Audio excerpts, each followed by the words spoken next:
Welcome to the Nerdstalgic podcast with your host, the Ginger Bookworm. Nerdstalgic with the Ginger Bookworm. Nerdstalgic with the Ginger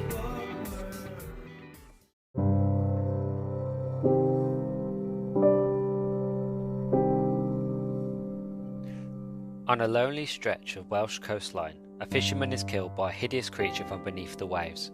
When the Doctor and Rose arrive, they discover a village where the children are plagued by nightmares and the nights are ruled by monsters. The villagers suspect that ailing industrialist Nathaniel Morton is to blame, but the Doctor has suspicions of his own. Who are the ancient figures that sleep in the old priory, and what is the light that glows in the disused lighthouse on Black Island? As children's nightmares get worse, the Doctor and Rose discover an alien plot to resurrect an ancient evil. Doctor Who, The Nightmare of Black Island by Mike Tucker.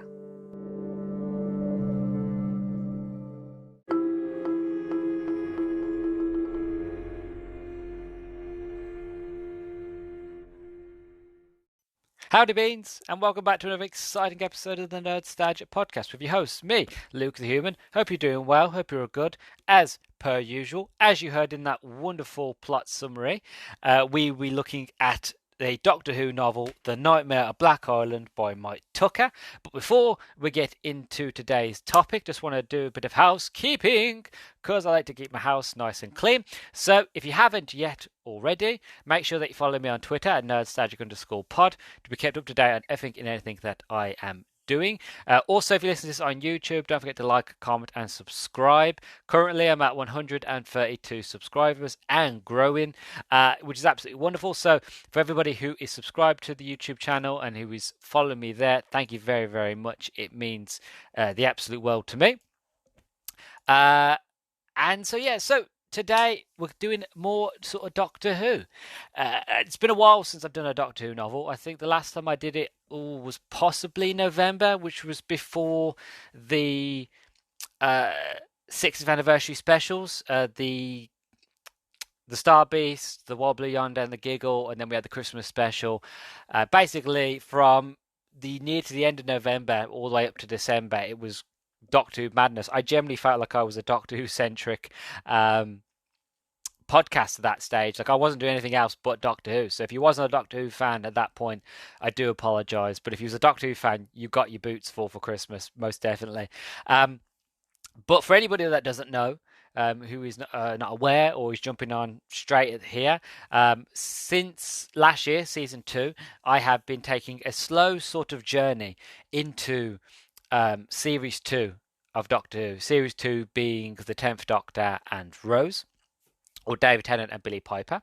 And as I've been reading a novel, I've been watching the show. And I'm trying to watch it chronologically, kind of in the way of how you would do back in the 2005, 2006, has that you would sort of watch an episode and then a new book would release. And that's basically how I'm trying to basically experience these books, because what I found throughout my journey is the fact of there are a lot of continuity moments in there. Like there are hints to the future, there are hints to moments in other episodes, in prior episodes and stuff like that. And again, I've read the first novels for the 9th Doctor and Rose, Christopher Eccleston and Billie Piper, and they had a lot of hints to Bad Wolf before we even found out what Bad Wolf was.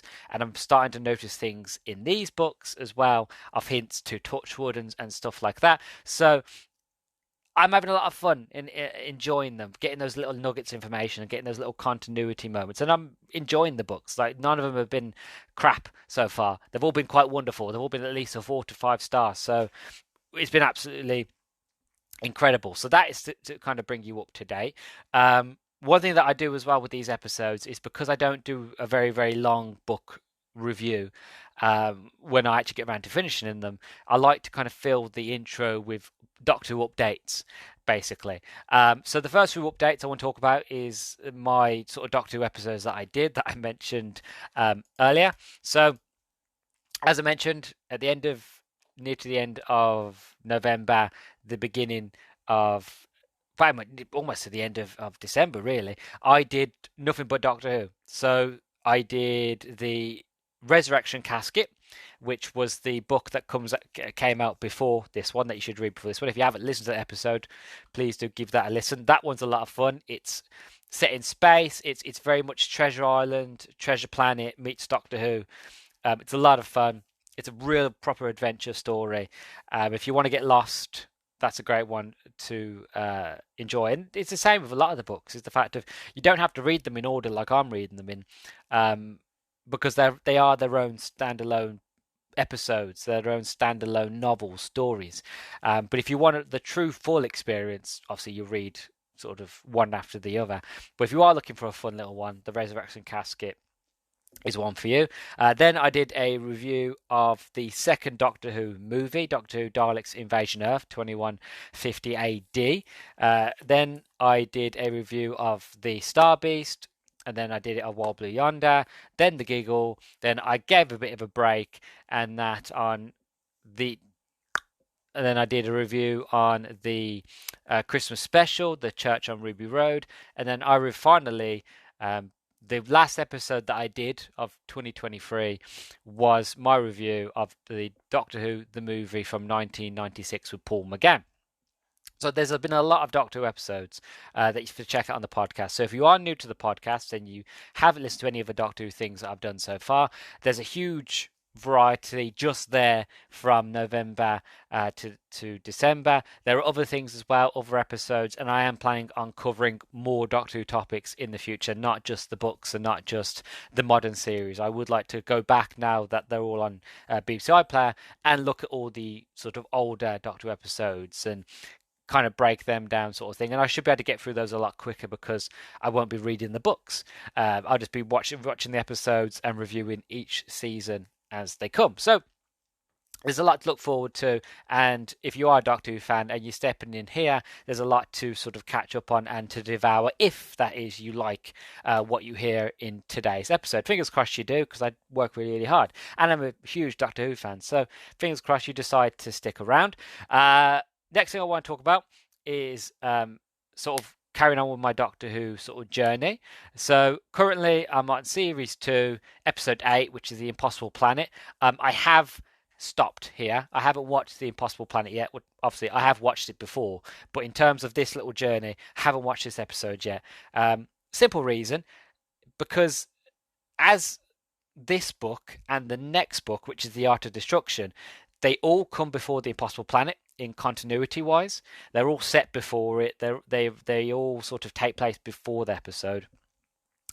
But The Price of Paradise, which is the final sort of 10th Doctor and Rose novel, is actually comes after The Impossible Planet. So once I managed to get this book finished, The Nightmare of Black Island, and then the next book, The Price of Paradise, done, then I can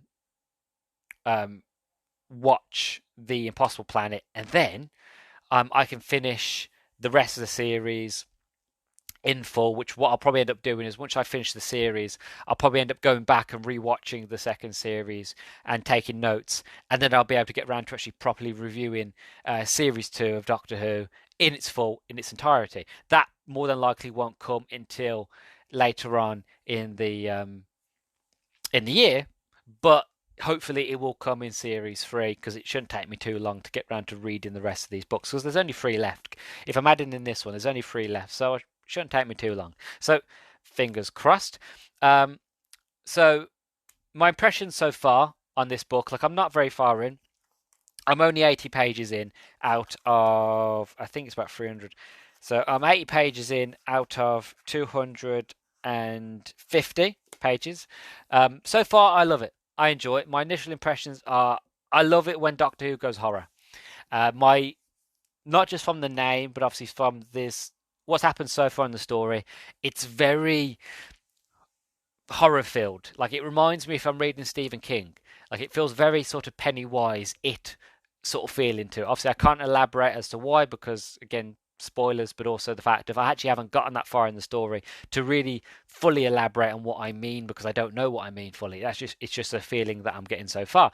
But I've mentioned it before on prior episodes. On one of the Feast of the Drowned book review that I did, I really gushed as to my love of horror and why I love when Doctor Who goes full horror.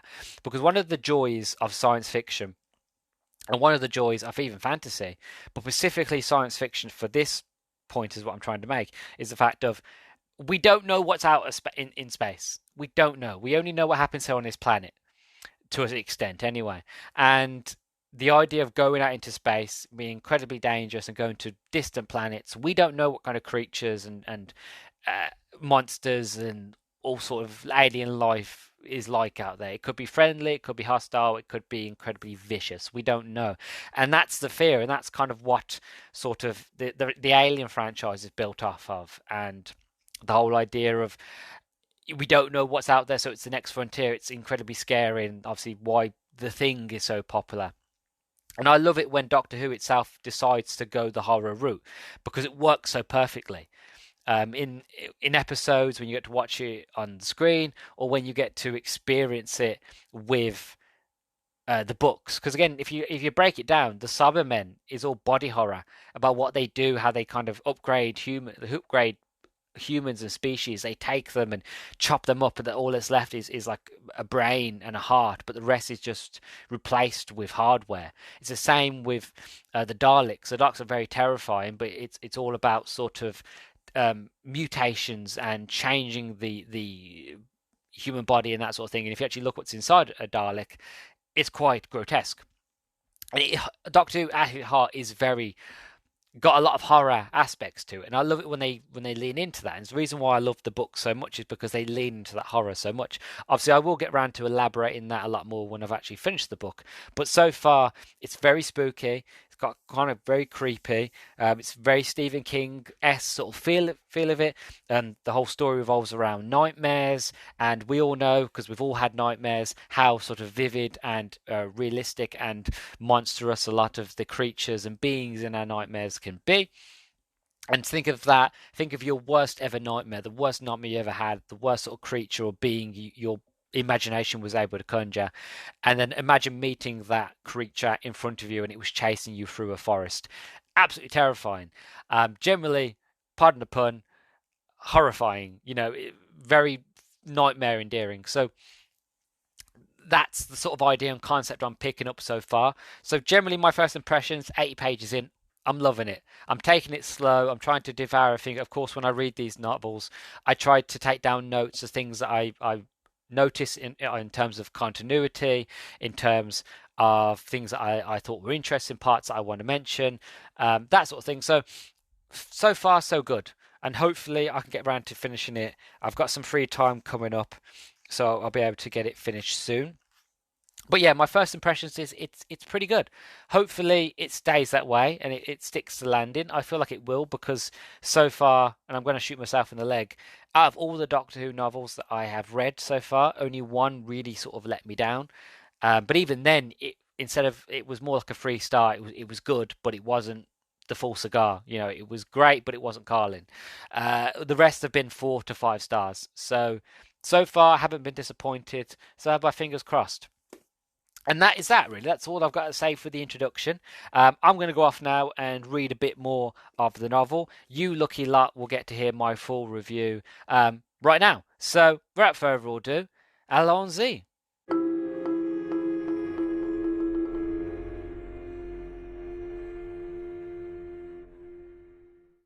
So, I've not long finished reading The Nightmare of Black Island. To be honest, my first impressions is it's really good. It's not a 5-star. Like, I'm not going to say it's the best book ever. But I'll get onto the reason as to why near to the end when I start talking about the plot and the overall sort of enemy bad guy of the story. But overall, it is a good, solid, great, condensed story. My only real downside is the fact of I wish it was a bit longer. A few more things I wish were flushed out a bit more. That the big sort of boss fight scene sort of event happens at the end was possibly a bit longer, because it feels that the sort of beginning and the middle, sort of the build up to this gradual sort of, well, I'm trying best not to. I'm trying to speak sort of as vague as possible because I don't want to go into spoilers. But sort of the build up to the big bad, shall we say, kind of goes like, oh my god, wow, big bad, and then it kind of just ends really, really quickly. It's like, oh, that was really anticlimactic. Um, so that's my only real downside of this story is the fact of I was hoping for a big sort of incredible ending, and it kind of just ended really, really quickly, and that for me took a star away. That's the reason why I can't rate it a 5 star. Amazing, fantastic, out of this world, blow your mind, change your life sort of book. It's a 4 star. It's still great, but it's not the best. You know, if you kind of get what I'm trying to say. So that's my overall sort of first impressions. As for the plot and the story, I really enjoyed the plot here and the idea behind it. What this book tries to do, and I've said this one times, I've said this a million times, and I'll say it till I'm blue in the face. I love when Doctor Who goes on the side of horror. The reason being is the fact of when Doctor Who decides to go full horror, that is when it benefits perfectly. Because the very roots, the very idea of Doctor Who is not just science fiction, but is very much sort of in the horror genre. If you actually look into the genesis of the Daleks, of how the Daleks were made, how the Daleks were created, what they are, what a Dalek is underneath that battle unit. It's same with the Cybermen. If you actually look at what the Cybermen are and how they work, blah, blah, blah. And I could literally have any other of the aliens and monsters in Doctor Who, and I could say, look, if you look really into their history of how they came about, there was and there is a lot of horror in Doctor Who, and I love it when it leans on the horror side of things. Because there were times in this book where it felt like Stephen King. It felt like if Stephen King was to write or sort of pen a synopsis of what he would do for sort of Doctor Who short horror story, this is in that vein. Yes, it's not overly horror, so it's not like going to scare you to death. It's not going to terrify young children, but it will get your mind racing. It will get your sort of thoughts going, especially for myself being an older reader and somebody who's read a lot of horror and a lot of Stephen King and a lot. I've seen a lot of the sort of scarier sort of episodes of Doctor Who. That I love it when it goes into this route, and I said this for Feast of the Damned was the fact of what I loved about that book was the fact it just took a complete left turn into the horror genre. It was spooky, it was creepy, it was very goose fleshy. There were moments when I was like proper disgusted, and I felt terrified for the Doctor, for Rose, for Jackie, for all the characters that appear in that story. I had no idea what was going to happen. The twists and turns were incredible. And it's kind of the same here. It's the fact of there are monsters and creatures in this book that are pure imagination, or pure nightmare fuel, and that's kind of what the story revolves about. Is the fact of you have these monsters called the Sinrog. I feel like I'm pronouncing that wrong, or Sinrog or Sinrog.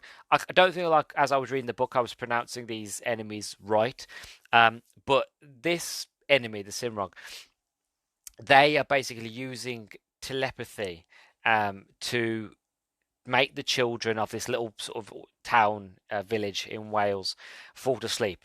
And while they're asleep, they're manipulating their consciousness and they're manipulating their innocence and their sort of imaginations to weaponize it, basically, so that only children could think of the most horrible creatures known to man, sort of the non-evolutionary sort of monsters that are just a hodgepodge of big claws, giant tusks, and huge eyes, hairy, really sort of boogeyman sort of things. And we all know, as growing up as children, we all had horrible nightmares. We all had really vivid ideas and concepts of what the boogeyman was. And I myself, many times I had nightmares that I'd wake up in the middle of the night panting, really terrified.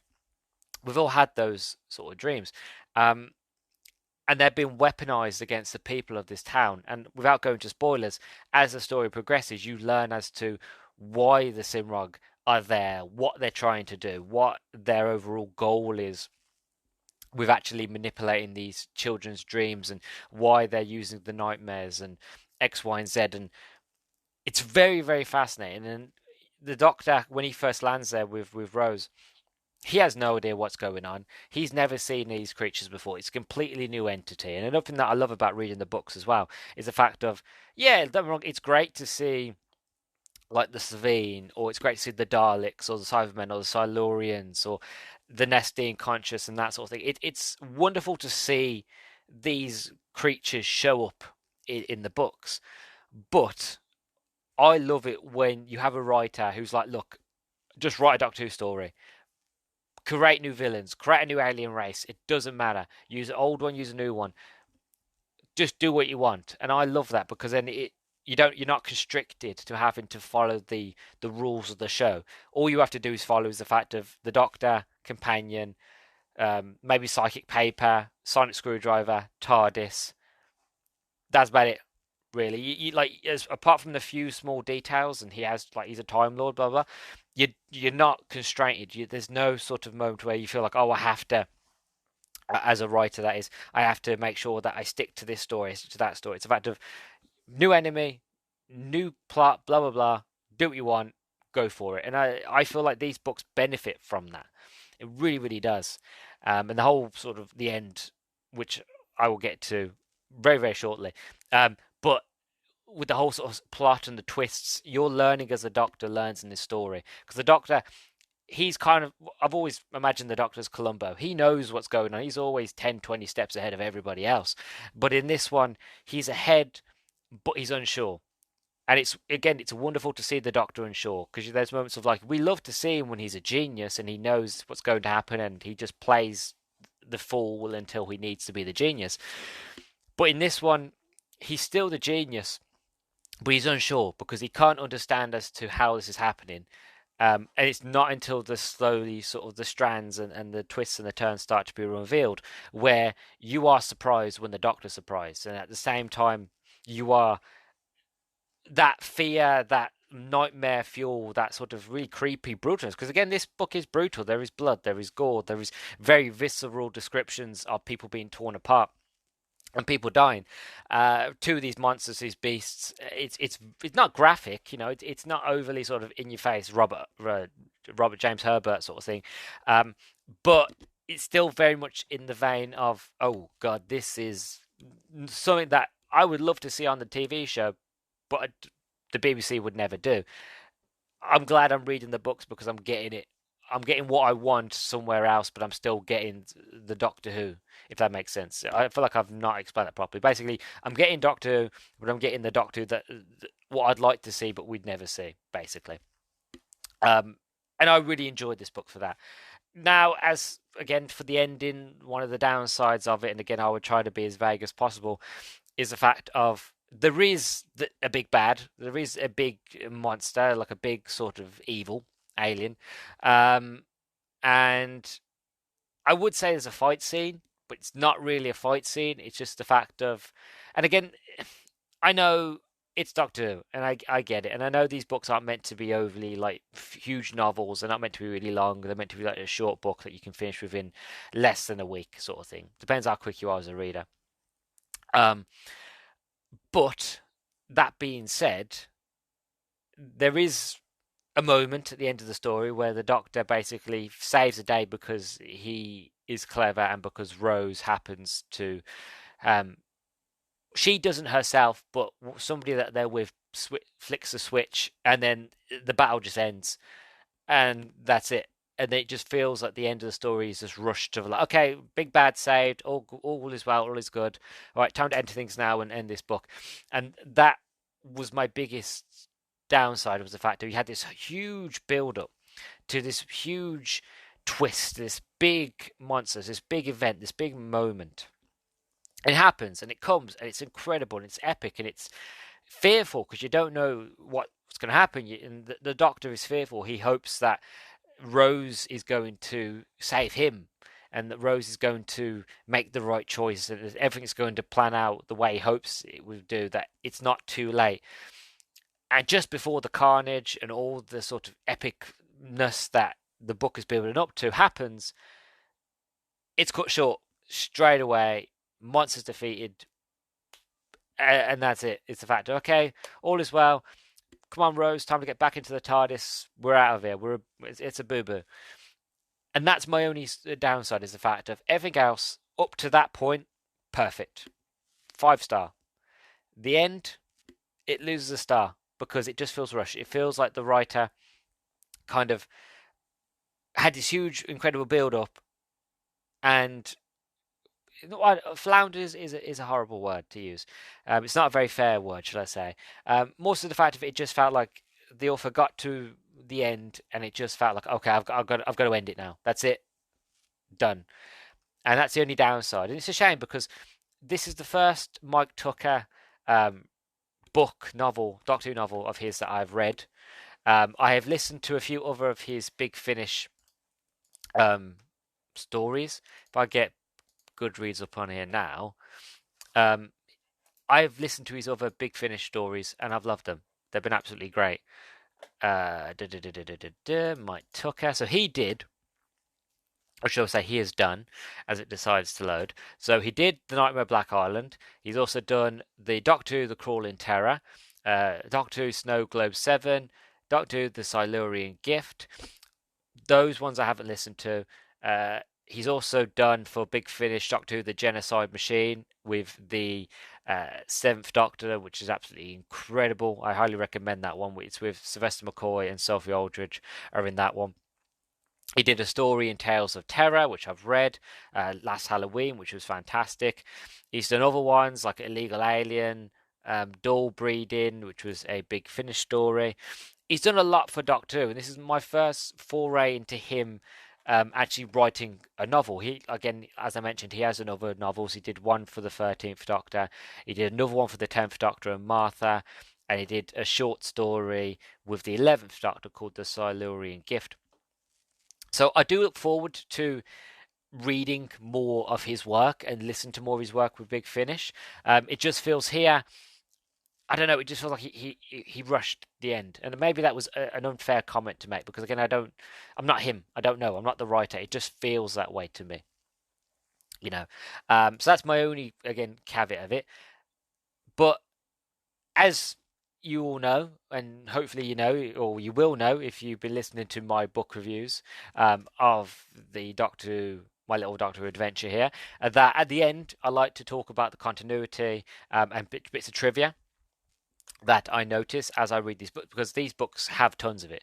I loved it more so in the 9th Doctor era when I was reading his books, because you had this whole Bad Wolf.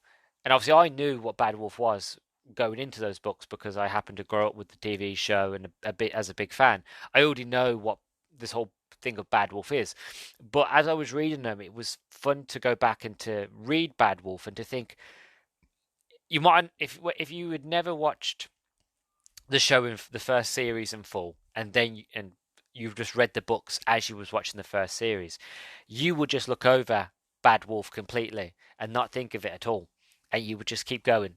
And then maybe if you was aware enough, you might notice it, because there's a lot of mentions of Bad Wolf always pops up in those books. And then since then, I've actually been noting down from reading the books all the continuity moments that are mentioned from, like, if it's from aliens or it's scenes or it's like even if it's as simple as a Gronk burger in the last book. These small things I like to kind of note down and tell you about in this section. So what I found was that the Doctor sees apparitions which were generated from Rose's memory. There is a scene in the book where Rose's sort of memory gets projected into a physical form, and you get to see the likes of the Nestine consciousness, which are the Autons. That was first shown. I think John Pertwee was the first people who had the Autons, but for most fans of these books, the sort of new Doctor Who, their first times they would have seen Autons was in Rose, the first Doctor Who episode of the Revival series. Then you had a apparition of and I'm going to hopefully I don't struggle with this name. See if I can get it in one. The Rax Macaulay Phalabatorian, alien race, which are the Slovene, which we saw first in Aliens of London. I love the Slovene. I have been campaigning for years, and I've been more so recently since Russell T Davies came back as showrunner, that I really want the Slovene back. I want more stories with Slovene. I love them. Why don't we see more Slovene? I don't know. But yes, Raxamacorus, Falapatorian. The point is, them, Slovene. They're get mentioned in this, and you also actually see them as well as Daleks, which again was in the Parting of the Ways, and obviously we all know Daleks from all of Doctor. Then sort of the Doctor makes a jokes about Monsters in Assembly in Cardiff, which is sort of Boomtown, which is series 1. I think because Mike Tucker worked on series 1. I think he worked on series 2 as well, actually. But one thing I noticed that really made me smile. Now, I'm probably going to lose a lot of listeners here. If people have stuck around this far, I'm probably going to lose a lot of people because I feel like my credibility is going to go down being a Doctor Who fan. But I feel like I've mentioned this before, and if not, I do apologise for the surprise. I've never watched Torchwood. Never. I've always wanted to watch Torchwood. Never got the chance to. Basically, Doctor Who and Torchwood were on around about the same time. And growing up, there was only one TV in the house. And I was lucky enough to be like, look, you can watch Doctor Who, but that's it. So it was either Doctor Who, Primeval, or Torchwood. Obviously, I chose Doctor Who, so I never got to catch up on Primeval. I never got to catch up on Torchwood, and there was no streaming, so if you missed it, you missed it. You just had to hope that it was going to be reshown another day. And that was it, basically. You just had to kind of had fingers crossed. So I missed Torchwood. But I am planning on going back and watching Torchwood and reviewing them. And there are a lot of Torchwood books. I was thinking about looking into reading the books as well. But that's a whole different case, and that's a whole different topic for another day. But the reason I bring it up is the fact of there is a Torchwood Easter egg in this book, and I'm going to read you a section from the book that actually doesn't mention Torchwood by name, but it's a very sort of hush hush, wink wink sort of scene that when I read it I was like, oh, that's quite clever, and I'll explain as to why it's so clever afterwards. But so this is a moment, an excerpt, shall we say, from the book. Another monster, all fangs and horns and fur. Whatever was going on here was clearly terrifying the children. A flurry of rain rattled the window, and Addie looked up fearful. Rose patted her hand. It's just the wind. Addie nodded and returned to her drawing, but she kept a wary eye on the curtains. At the bar, the doctor was getting frustrated. But surely you've tried to tell someone about what's going on. Oh, yes, sure. Bob Perry took a long gulp of his pint.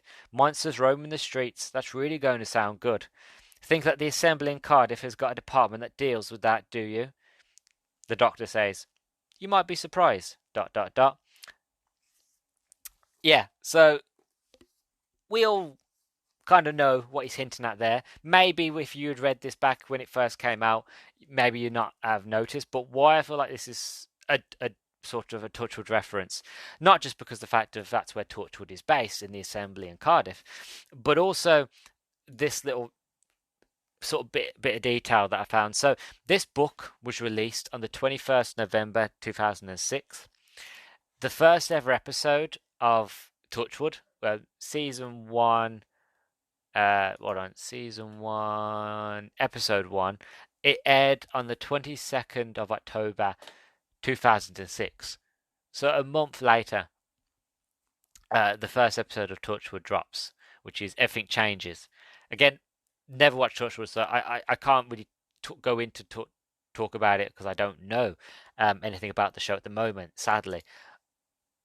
But am I crazy thinking that's a Torchwood reference? It's got to be a Torchwood reference, right? Because that's what Torchwood are for. Obviously, Torchwood was more of an adult, gritty version of Doctor Who. But they did go after monsters, as far as I'm aware, as far as I've been told and what I've seen. They go after sort of monsters and creatures and aliens and that sort of thing. So, it's up in the air. But it feels like an Easter egg to me. But yeah, so that's the reason why I say it's the fact of it was a bit of like this book came out in September, and then in October, Torchwood comes out. I don't know. Maybe it's on the nose. It's just kind of interesting is all. But that is all she wrote. That is my overall impressions. This book is fantastic. Yes, the ending is a bit sort of rushed, but everything else about it is fun. It leans on the horror. It's creepy. It's spooky. It's very Stephen King feeling. There were many times where I felt like it felt like Derry. It felt like the whole town felt like Derry, and these monsters were like Pennywise sort of apparitions, monsters sort of thing. It was very terrifying, very gory, quite brutal, but fun and adventurous. And there are twists and turns, and it's very well done. And I enjoyed it. I really, really did. This is actually the first book that Mike Tuck actually wrote on his own. Usually Mike Tucker writes with another writer. His name is Robert Perry. So this is the first book that he actually wrote, shall we say, on his own, and he did a fantastic job. And like I said, I'd look forward to reading the rest of them. I think the next one of his is Snow Globe 7 with the Doctor and Martha. Then there's the short story, which is Lorien Gift, and then it's The Calling of Terror. But I've got other Big Finish stories that I've got to listen to of his. For example, Dust Breeding. That one is Sylvester McCoy story. That's another one on the list that I've got to get to. He also wrote Diamond Dogs, which is a Peter Capaldi and Bill story. But yeah, he's wrote others, and he's got other Big Finish stories. So yeah, overall, I am excited to hear more from him. I really, really am. So, yeah, that is all she wrote. That's all I have to say about this book. Let me know what you think down below in the comments on YouTube. Are you a fan of the Doctor Who novels? Have you read any of the Doctor Who novels? If you want to hear more, I have done more Doctor Who novels, and I'm looking to do more in the past. So scroll down if you're on Spotify or on YouTube to check out my other Doctor Who book reviews. And stay tuned. So like, subscribe, and all that jazz. Follow me on Twitter so you never miss whenever I update a new episode. And I will catch you in the next one. Bye bye.